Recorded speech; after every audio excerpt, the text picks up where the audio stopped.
There's never a dull moment when it comes to Minnesota sports. Whether it's positive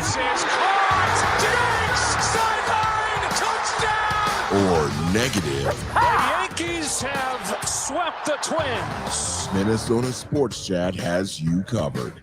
Talking nothing but Minnesota sports all year long. It's time now for the soon-to-be award-winning, if only in his own mind, Minnesota Sports Chat with your host, Ross Brendel. Well, for those watching on YouTube, a great double chin moment doing the Howard Dean celebration by yours truly. Welcome inside edition number 184 of the soon-to-be award-winning Minnesota Sports Chat. Award-winning, if only in my own mind, presented by my friends at Beads Coffee Company. More on them later on in the pod. As we get rolling, and before we get to Jazz 88s and Score North's Manny Hill, our Manny quota for the month of October, a reminder to please rate and review Minnesota Sports Chat on Apple and Spotify if you have yet to do so. That would mean the world to me. And please tell your family and friends about the pod. And don't forget that Minnesota Sports Chat is now on YouTube. Just search Minnesota Sports Chat, subscribe, and enjoy. We always enjoy when Mr. Manny Hill comes on the pod. Manny, great to see you as always. Likewise, my friend. Always a good time. You know, we do this walk down memory lane a fair amount. When did we start college in air quotes? Was it September, October of 2005? Yeah, we're coming up on pretty much 18 years now. Happy 18-year anniversary. I didn't even think about that till just now. What did you get me? Well, a Twins playoff series win would be nice, right? That would be awesome. By the way, full disclosure, we're recording this the morning of October the 3rd. So some of you may hear this after the Twins have won a playoff series. Some of you may hear this after the Twins have lost a playoff series. So we'll talk about the Twins, but it won't be too much of a deep dive into the playoff roster or what the playoffs may look like for your Minnesota Twins. We might get into that a little bit, but specifically not a ton on the Twins and Blue Jays. Manny, I'm going to go three teams with you: Vikings, Gophers, and Twins. Do you want to start with the Twins because they are probably, at least right now, the A team in town beginning their playoff series? Yeah, we can start with the Twins. Let's do it. So here's my plan for today. I want you to give a thought on the Twins. I'll give a thought, and then we'll move on. Okay. And we'll do the same. We'll do the same for the Vikings and Gophers. That'll work. Thought on the Twins. Well, I will say I will give them a ton of credit. You know, I was not super high on them when we were talking I think it was during the All-Star break or like close to the midway point of the season, and they were just kind of middling around 500, and they were kind of flip-flopping with Cleveland in the division, you know, for the division lead. I will give them a lot of credit. They played a lot better in you know, the latter part of the season, separated themselves, did what they were supposed to do. They were the best team in the division. I think we all kind of thought that they would, you know, at the start of the season, I think we thought this team should be able to contend with the AL Central. I think the White Sox being terrible, I think really aided in that because, you know, I think people had some high expectations for them as well. I did, not to cut you off. I completely whiffed on that, and I was still buying into them. Did. I was still buying into them in like late May and June. I'm like, they still got 4 months. They'll turn it around. Yeah, they never did. Yeah, and I think that really helped the Twins. And look, I'll give the Twins a lot of credit for, you know, the criticism that they received during the first half of the season, and I think a lot of it was warranted.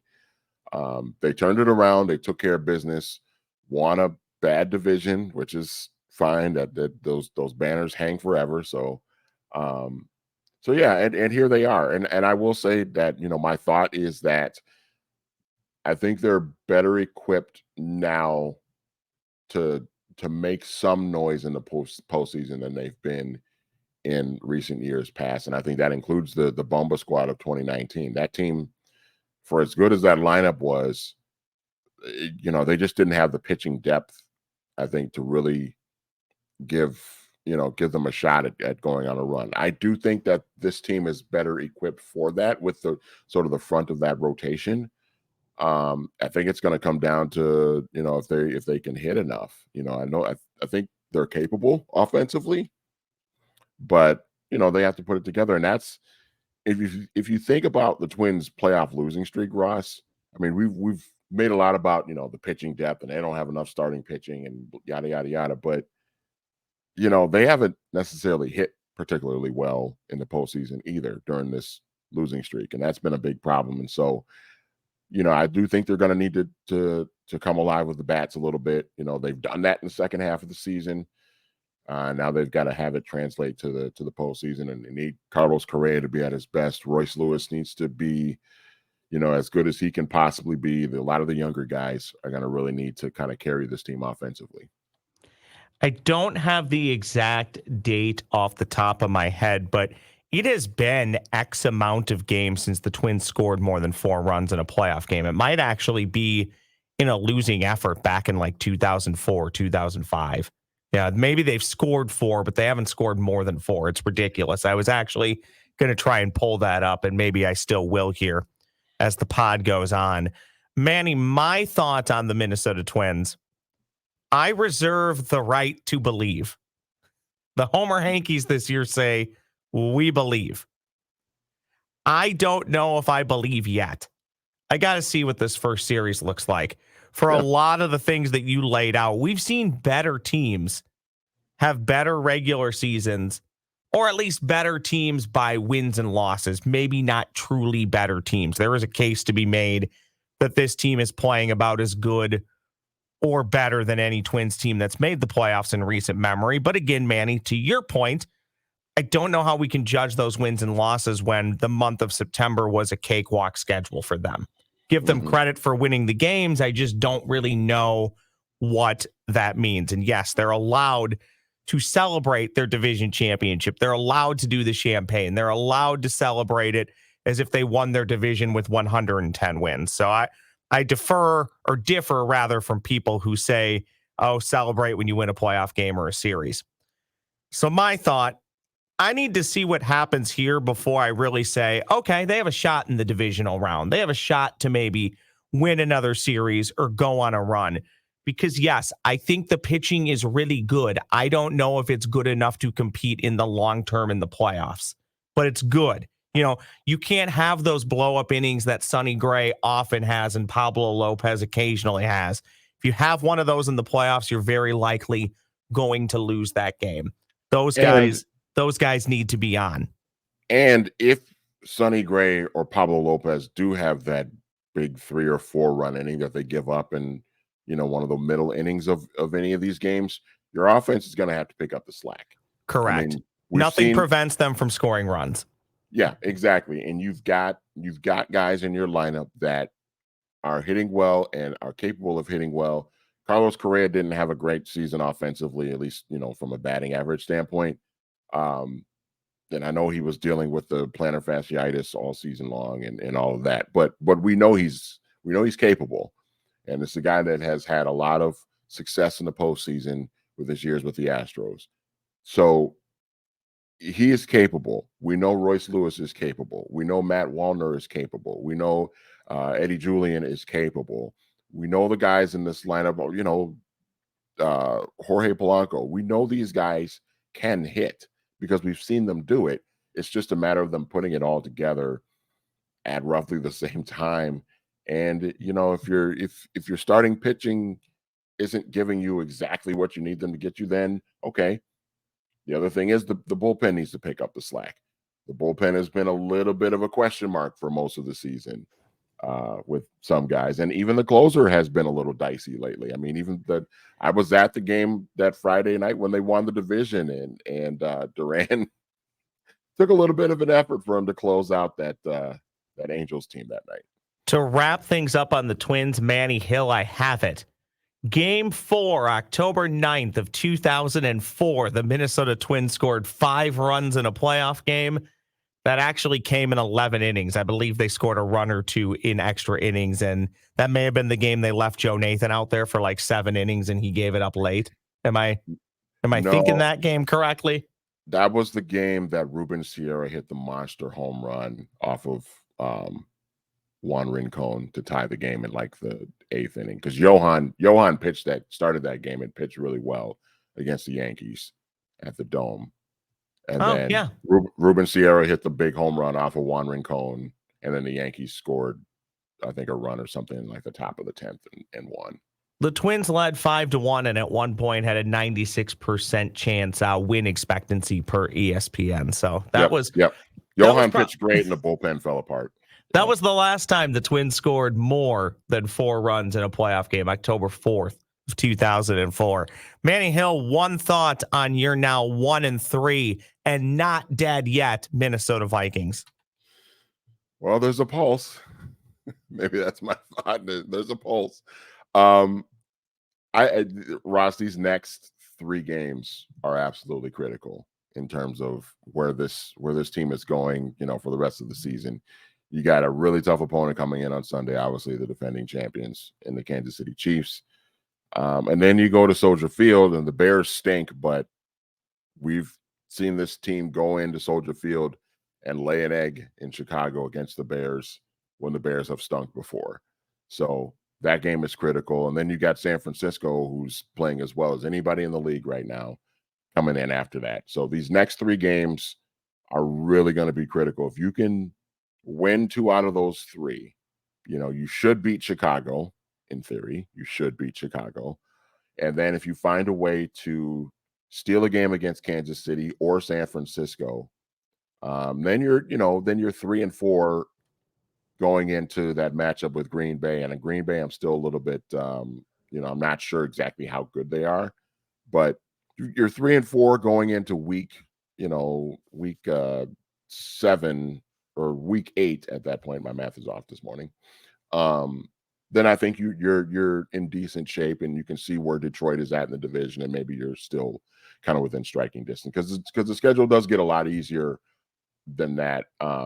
Later on in the season. Matthew Collar and I were talking about this on Purple Insider Hot Routes last night about how much easier the schedule actually gets towards the second half of the season. It's a little bit more manageable, but you got to get through these next 3 games. You got to find a way to win 2 of them, I think. Well, I'll save everybody time. My one thought was almost verbatim, literally everything you just said. I'll condense it down a bit more. If you don't win 2 of the next 3 in the long run, beating Carolina is going to be meaningless. Yeah. Because if you don't win 2 of the next 3, you're probably not making the playoffs, even though that schedule really lightens up. And having a better pick would I think, be better for the Minnesota Vikings in the long run. Yeah. And I think this goes back to something that you and I have talked about for many, many years. Especially in football, when you lose a game to a team that you should beat, in this case, I'm talking about Tampa Bay week 1. And I know the Bucs are 3-1, but I'm still a little bit hesitant to confirm how good they are, but that's neither here nor there. You lose a game to Tampa Bay week 1 that you should have won. You got to find a way to make it up later on. And so this is where you look at the San Francisco and Kansas City games, and you got to say, okay, well, you got to steal one of those. If you steal one of those, then maybe you're kind of back into where you probably should be at this point of the season. So that's that they got to steal a game that they shouldn't win, because they kicked one away to start the season. Well, and they did already have a chance to steal a game at Philadelphia. They didn't, and you can also make a case that they need to steal back a game by blowing a game to the Chargers, which was incredibly winnable, almost borderline handed to you, and you still couldn't get it done. So you are what your record says you are. We talk about that all the time. That's a Bill Parcells deal. At the end of the day, you're 1-3. And again, I could argue at the end of the year, if you're 9-8 or 8-9, I would rather have had that loss to Carolina. But we're still at the point of the year, Manny, where I do believe, for the most part, since the team is not eliminated from playoff contention, when the team wins, you go, okay, great. When they lose, you go, okay, even better. because I, for years now, have said I just don't know what the upside is with this Minnesota Vikings team. if you're banking on getting to 9-8, 10-7 and a wild card spot, or maybe the division, who knows, and then getting hot and winning 3 games, likely at least 2, maybe 3 on the road, that's just not a bet I'm willing to take with this team and this organization. I'd rather try and tear it down. As I always say, be bad to get good. And I think we're on the doorstep of that for the Minnesota Vikings with everything they're facing with the quarterback situation, who, by the way, and I'll close here with this on the Vikings, I do largely still believe in. I've never wavered in my belief that you can win a Super Bowl with Kirk Cousins. I think far worse quarterbacks have won Super Bowls. Not many, but they have.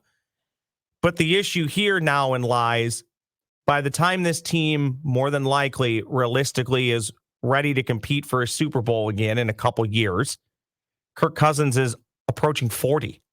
He's not going to be a part of that anyways. So there's probably no point in keeping him around past this season unless the team does what they often do, go on some run, get back at the playoff race, and maybe even make the playoffs. But we'll see. I think if you lose to Kansas City, no matter what you do the next 2 weeks, that makes the math incredibly hard. You got to start stacking and stringing together some wins right now before that back half of the season, when the schedule does seemingly lighten up. But who knows what the Vikings will look like at that point later in the year? Who knows what the teams they're playing will look like later in the year? Manny Hill, one thought on your 3-2 and hopefully soon to be 3-time Quick Lane Bowl champions, the Minnesota Golden Gophers. I still have a path to 6 wins, Manny. My one thought: the path to 6 wins does not include a win against Michigan. Your one thought, Manny Hill. Just get to a bowl game. If you gotta limp to a bowl game, then if you're 3-5 and you kind of limp to a bowl game towards the end of the season, then so be it. I don't care how you do it, but you just find a way. Just find a way. You've got. So I'm looking at the schedule now. It's not there. I don't think it's going to go great on Saturday. I think you and I both know it's probably not going to go too great for them on Saturday. But despite the loss to Northwestern, Manny, there is some meat on the bone. There's still a path to 6 wins despite that brutal loss to Northwestern. Yeah, there is. The problem is, Ross, I just don't. They're 5 games into the season, and to me, they have yet to put together a complete football game. Head coach said as much in his weekly presser. And I don't know, where's that going to come from? Like when is that complete game going to come?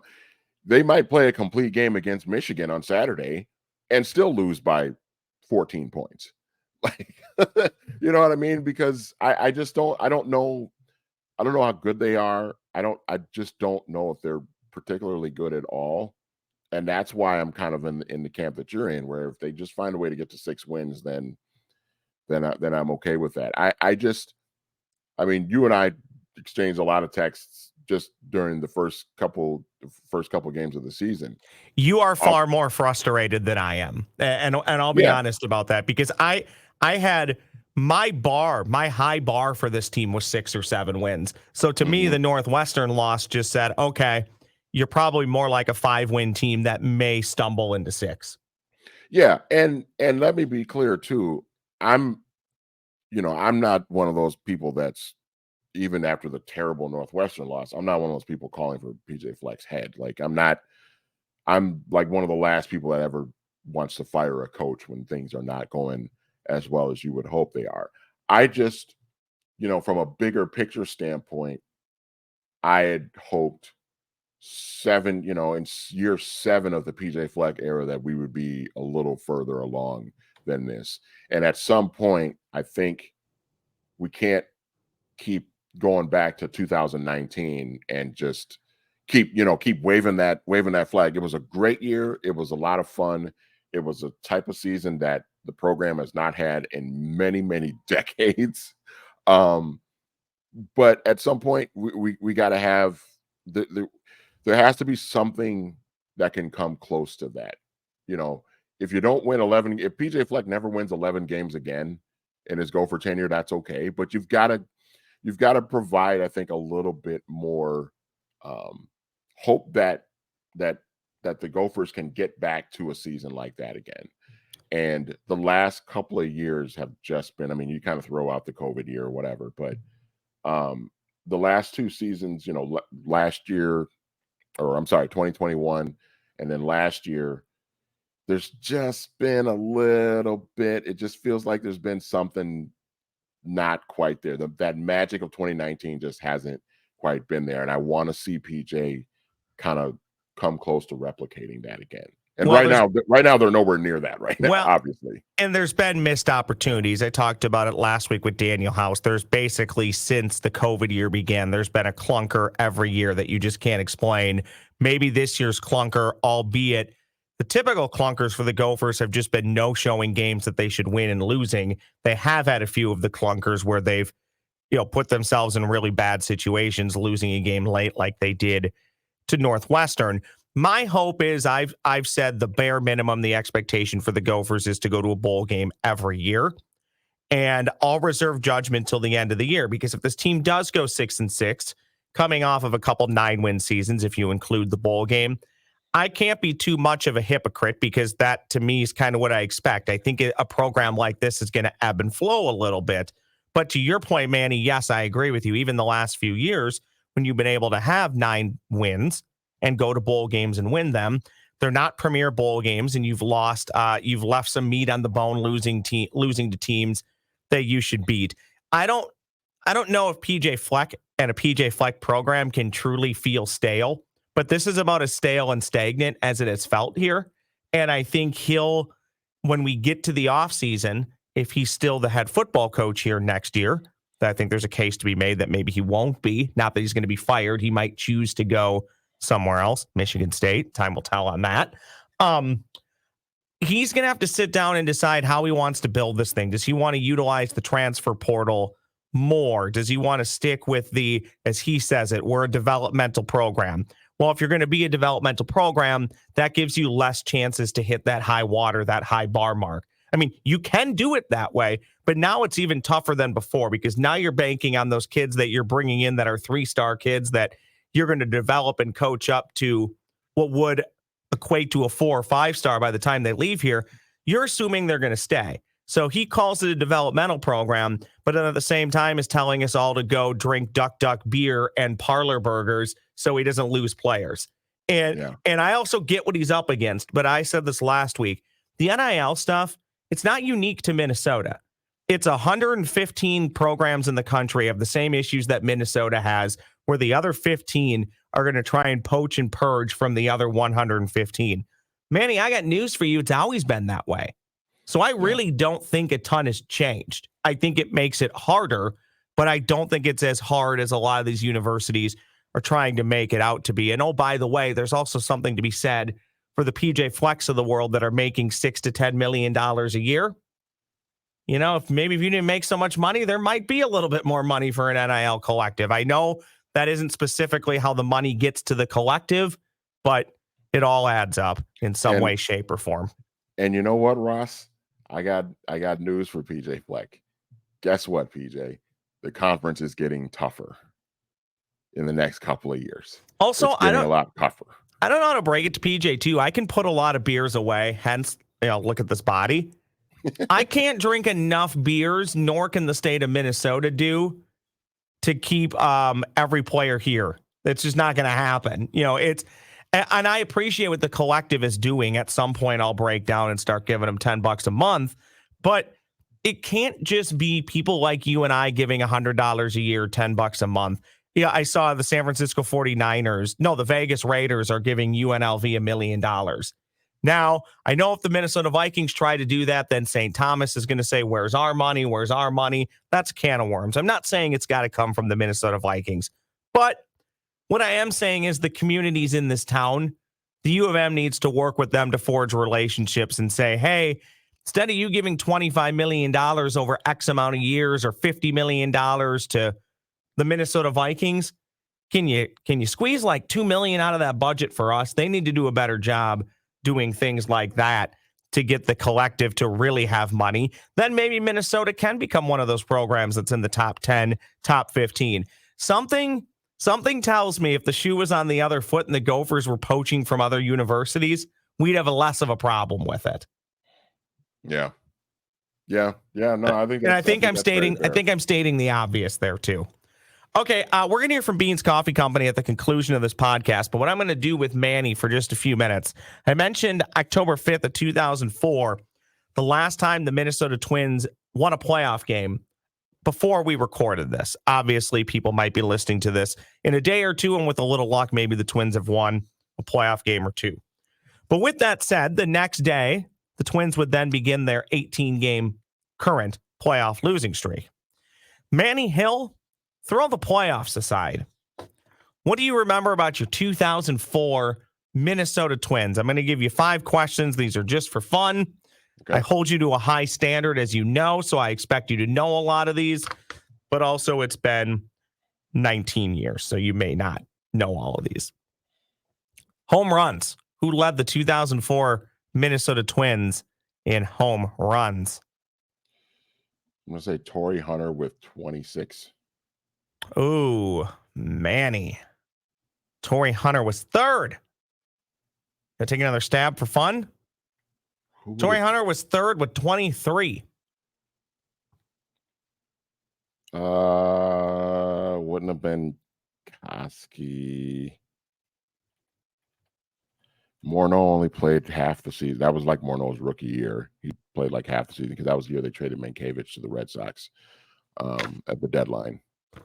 And I think the Red Sox were in town playing the Twins at the Dome too when they traded Dougie Baseball over there. Yeah, I was there. I remember that. Gosh, if it wasn't Torrey, wouldn't have been Jock Jones. Gosh, I'm gonna need a second here. Well, I was just gonna tell you 5, 4, 3. I think I'm gonna get a buzzer here. 2, 1. Gosh, I was pretty confident. Torrey being the guy there. Okay. Well, who was it? You said it wasn't this guy. You said it wasn't Corey Koski. It was Corey Koski. And it was Corey Koski. Did he hit 26? Corey Koski hit 25 home runs. Jock Jones hit 24. Torrey Hunter hit 23. Okay. In the year 2004. Who led the 2004 Minnesota Twins in runs batted in? Would that have been Torrey? Okay. Good work. Torrey Hunter had 81 RBIs in 2004 and led the team in runs batted in. Wow. Jock Jones second with 80. Lou Ford third with 72 runs batted in. That was the Lou Ford year. Yeah. I think Lou hit what, 299 that year?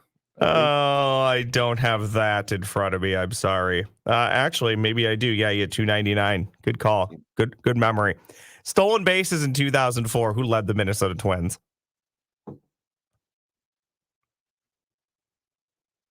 Wow. Christian Guzman?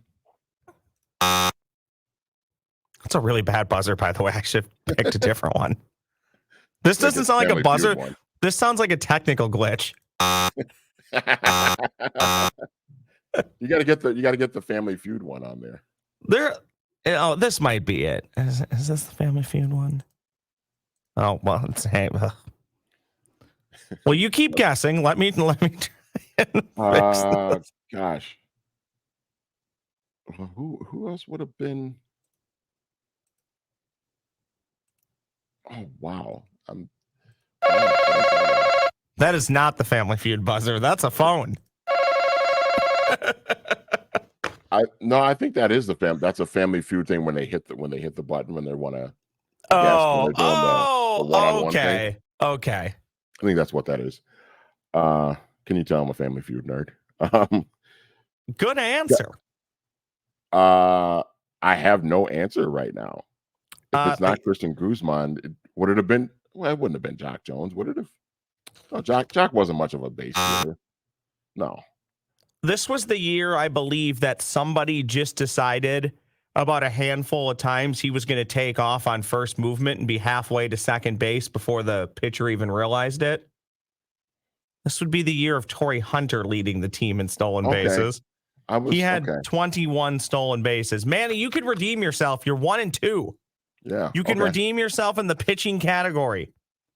We all know Johan Santana led the team in wins in 2004. Who was second in wins in 2004 for the Minnesota Twins? Couple of options here. Was it our guy Brad Radke? Oh, Manny. I'm blaming this on the early record time. Yeah, I probably need more sleep. Okay, who else would have Brad been? Radke was third. There was somebody between Johan Santana and Brad Radke. People all across the upper Midwest, the country, and the Carlos world Silva. are shouting at the top of their lungs, Carlos Silva. Carlos Silva. That's right. Yeah. All right, and the final one for how well do you know your 2004 Minnesota Twins? Who led the team in ERA in 2004? I'm guessing it was probably a reliever. It probably wasn't Johan. Johan, I think Johan's ERA was 261, if I remember that properly. I love that you nailed that fact. 261 was Johan's ERA. He was 20-6 with a 261 ERA. That is also correct. Good work there. Way to redeem yourself. Yeah, I should get a bonus point for remembering that. So I'm guessing it was probably a reliever. Was it would that have been Joe Nathan? Because that was the first year Joe Nathan was a closer, right? Yeah. Do you want to guess his ERA? I'm gonna say it was under 2. I'm gonna say like 189. 162. 162. Okay. Juan Rincon that year, I believe he was probably using PEDs, had a ERA at 263. Yeah, he was great that year until he gave up the home run to Ruben Sierra in Game 4.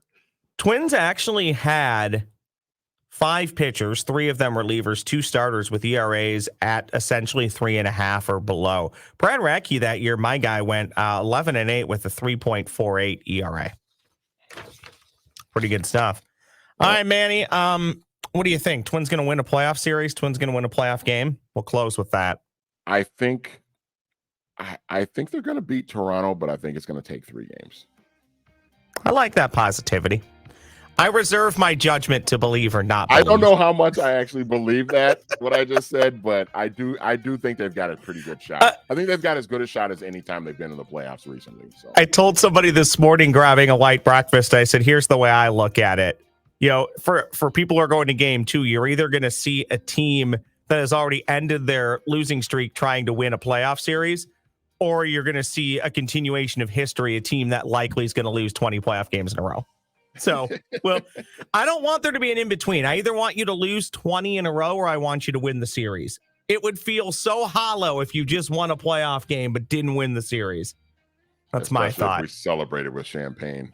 That is my thought. Yeah, exactly. Oh, by the way, very quickly, if you win the wild card round, I will say this. I don't think you do a full-on celebration.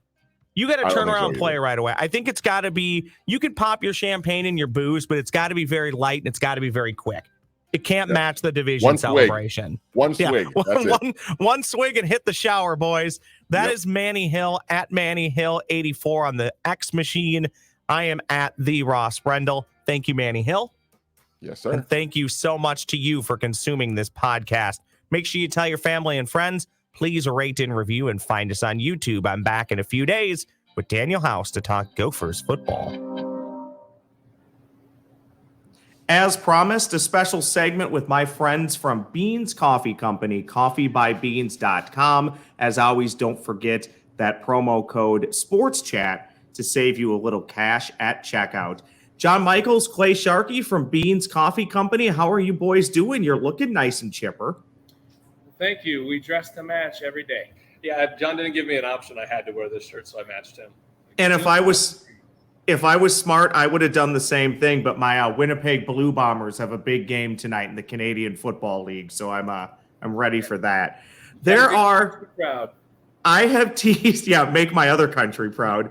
I have teased for a couple episodes now that there's some big things happening with Beans Coffee Company, and I'll let either John or Clay take it away and share some of the big news that is happening. All right. Well, yeah, our big news is that we're actually going to go and have a physical space. So it's been something that people have been asking for about us since really the beginning, which is when are you guys going to have an actual coffee shop? And then we actually had one kind of fall into our laps a little bit. One of our existing customers decided she wanted to kind of move towards retirement. And she has enjoyed working with us so much that we were her one and only call, and then we were able to get going on it. So I'm excited for me because I'm going to show up there unbeknownst to you guys one day and do a podcast at a date to be determined when it makes sense. But I think this has to be super exciting for you two and the entire team, just because it's kind of an affirmation of what you have been doing with the online store and the pop-up shops and the trailer. Because look, as I've joked before, obviously I'm going to say I love the coffee because there's a little bit of skin in the game for me, but I wouldn't be doing it if I didn't like it. And it is, if I can say it, it's really damn good. And I know the people that have tried it also think the same thing. So let's talk about that, because I think how you guys got started is a great story, and I do want people to know that. So if either one of you wants to handle that and how it all kind of came together, I think that would be fun to spend a couple moments on. Yeah, I think spend 10 years? Something like that. About that, depending. Don't ask the state of Minnesota. But Eric, who's not here today, who wouldn't have fit in this area, and we would be standing extremely close if he was here too. He's not humble enough either. Some would say this worked out well. And for people that are listening in audio form, if you watch on YouTube, you can see the nice confined space that John and Clay are confined to right now. But it fits. You got all the mixes behind you, a lot of coffee paraphernalia, if I can say that. So it looks good. But let's talk about how this all came together. Yeah, Eric and Clay just kind of met each other and decided that being in the same banking industry, they should probably start a coffee company. And they did that for a number of years. Yeah, and like with us, having an actual coffee shop, that had always been one of the ultimate dreams. But what we kind of realized just with younger families and full-time jobs too, that was just a leap at the time that we weren't willing to make. But we figured that doing the roasting wholesale and through the internet kind of gave us a way to go and step into it. So rather than jumping into a coffee shop with the unknowns of whether or not people are even going to show up, we're able to kind of start on the wholesale side, which is a lot easier to do nights, weekends, over lunch breaks, kind of build that clientele. And more or less from our standpoint, we waited long enough so that the boat was close enough to the dock before we take the leap. And now since then, we've got clientele built up, and Deb, who's the prior owner of the space that we're in, is really helping us out in that she's already got an existing clientele base. They're already used to seeing our logos around, and it should make for a pretty smooth transition. Let's talk about that physical space. Just exactly where is it? Because the beauty of being a podcast, there are listeners all over the state. And if they're not currently in your city, we all travel, we all move about. I'm in your city a fair amount. So let's talk about that physical location where people can find it. Our physical address is 229 Belgrade Avenue, North Mankato, Minnesota. So we're just off of Highway 169 as you come into the, I would call it probably Midtown exit. Yeah, and so you think of like the main street area of North Mankato, that's right where we're at, right smack down in the middle of that. Boys, I don't want to pat your back too much, but I do want you to explain why your coffee is so fantastic. And for those that hear me talk about it all the time that have yet to order any coffee, why should they? What sets it apart? I know the roasting process is different. I know the things that you do is different. But what makes your coffee so dang great? Sure. And like you mentioned the kind of the two things. The other thing that's different about us, John's kind of a different guy. And so having that over there, that little bit of like extra to it, but you kind of love in every bag. There you go. But yeah, it really comes down to those two things that you mentioned, which the first one is the roasting process. So when people think of like a coffee roaster, they think of like the drum roaster they might see in like a Dunn Brothers or something. And inside there, it's a self-contained system. There's a flame going, and the beans are tumbling in their own smoke inside of there. Now, coffee is a pretty porous substance, And so then when it's tumbling inside its own smoke, it's going to go and pick up a lot more of those toastier flavors to it. Whereas us, we do what's called fluid bed roasting, which is kind of like just doing it with hot air. So think of like a giant industrial sized hair dryer. That's what our roasters more or less are. And it shoots that superheated air into a pile of beans for a period of time, roast it up. But what ends up happening is, since that air is coming in and then leaving right away, that smoke never sits on the coffee. And so then you get a lot more pure taste of what the actual coffee tastes like versus tasting the roasting process. It's like an overgrown popcorn popper. Yeah. And so then you couple that with the fact that when we do our coffee, we roast it and deliver it within 2 days of being roasted. And so that freshness element is something that people just aren't used to. When you buy something off of a shelf in a grocery store, that coffee's been roasted, transported, gone to a warehouse, sat for how much period of time, got to the shelf, sat for a period of time, got thrown around and beat up. Our coffee, it's literally, John adds his love to it. And then it's within 2 days, we roast it, ship it, and a lot of times we're shipping inside of Minnesota and it's being delivered the next day. So within 2 days, or if you're living in Mankato, we do free local delivery. And so it's like, borderline hours of roasted is when it gets delivered. My sources tell me that one of my favorites, the Perfectus blend, is a John Michael's concoction. So I don't, want to give him too much credit, but I do love that. And the Mikado is fantastic.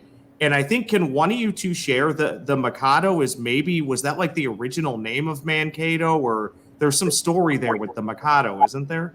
It's an error in the, transliteration of I think was it Sioux or Ojibwe? I can't remember who was actually running the area, but an H was turned into an N, and the rest of us have been mispronouncing it ever since. Yeah, they blame it on a not so detailed typist up at the state of Minnesota. When they typed in the name Mankato, they just didn't have that top part of the H really long enough, so that H got converted to an N, and we are now Mankato. But as far as I understand, it's the name for the confluence of the Blue Earth and Minnesota rivers as we know them today. The beauty of Minnesota Sports Chat, if it's not a Minnesota sports factoid, you'll learn something. You just got some deep Mankato history right there. I do want to give you guys a plug for a couple things. You have that trailer that I know you take all around, and people can have that. Maybe they can bring it to their business, or maybe it's some type of maybe they want to do a fundraiser with it, but you guys also partner with fundraisers as well. So I want you to be able to promote that as well, because one thing my main 9-to-5 job is very big on, as well as myself, is giving back and doing good service. And I know you guys are a part of that as well. Yeah, and that's something that's gone over really well around here, especially on that employee appreciation events. It's really a good way to go and start off a Monday with your crews. You go and basically have the coffee trailer go and show up, and all of a sudden everybody's in a lot better mood to go and start that Monday off than they might have otherwise been. I know if somebody gives me free coffee or free anything, I'm instantly a lot happier no matter what I'm doing. John and Clay, recap. You got the big store opening coming up here very shortly. Just again, remind people where it's at, and maybe just how to learn more about that. I'm assuming at the website they'll be able to find more here shortly. Yeah. So again, physical address 229 Belgrade Avenue in North Mankato. So think of the downtown area of North Mankato. That's where we are at. We do not have a set opening date quite yet. We are in the throes of getting people hired, but so far we've got about 5 or 6 baristas hired. Now we got to get them trained and actually know what they're all doing, so we can go and put out the coffee like we like to have put out. We will be the best place to go and kind of keep tabs of when the shop is open. If you're on our email group, we'll send a blast out there on our website. Otherwise, Facebook would be a great spot too. Social medias. Yep. And the website is coffeebybeans.com or a redirect from beanscoffeecompany.com. Love it. Gentlemen, thank you so much for doing this. And also thank you for supporting this endeavor of mine. I really appreciate it. And I'm sorry I missed the opportunity to match. That's totally my fault. But you two look sharp for those watching on YouTube. So thank you very much. In the back door, you can wear it then, and we'll make Perfect. sure to perfect this on brew for you. Trust me, you guys are in trouble if I'm back there as a barista. Nobody wants that, nor do we need that. Thank you both very much. Really appreciate it. Thank you for having us. It's been a pleasure. Again, the website, coffeebybeans.com. That's coffeebybeans.com. Promo code SportsChat. Thank you, sir.